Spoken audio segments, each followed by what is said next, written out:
Well, as you may know, we've asked Amtrak to do a study, and they're in the process of doing that. We are hoping that the conclusions of that study can be expedited, and Amtrak has told us that it may be possible for them to complete that study somewhat sooner than originally planned. I believe that rail, as well as all other forms of transportation, should be pursued. I am told, and I'm not an expert here, I don't have the technical expertise to speak to this, but our new director of the Department of Transportation, Jolene Molitorius, can, because she has a long history in working with rail, both at the state and federal level. And I'm told that the feasibility of passenger service, probably initially, would be between Cleveland and Columbus, and then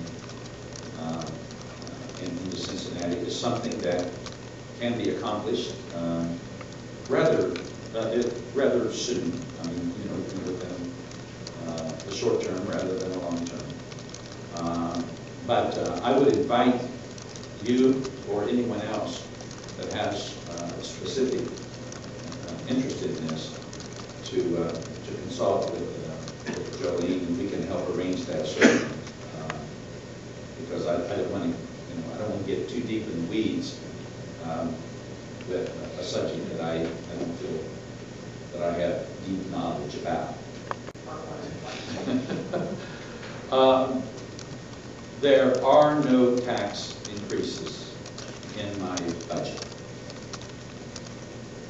And I don't know how to be... And no additional taxes. No tax increases, no proposals for additional taxes. That's right. Okay. That's right. I mean, I can make that statement, I think, firmly, without, as they say, take the oath, without any mental reservation.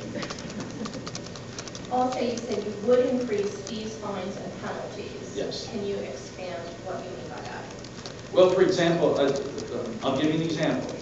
Tipping fees at our landfills. Ohio gets a lot of debris, garbage, if you will, from states like New York. Why? If you look at the tipping fees at our landfills in Ohio, and you compare those fees with New York, with all of our surrounding states, I think with the exception of Kentucky, Kentucky's may be slightly lower than ours. I'm not even sure that it is. But all the other states, considerably higher. So we're going to increase those fees, but we're going to increase them in a way that keeps them consistent with, in fact, still lower than our surrounding states. So that's just one example of where we are going to increase fees in ways that we think are credible, defensible, consistent with our economy, and it yet keeps Ohio competitive with our neighboring states.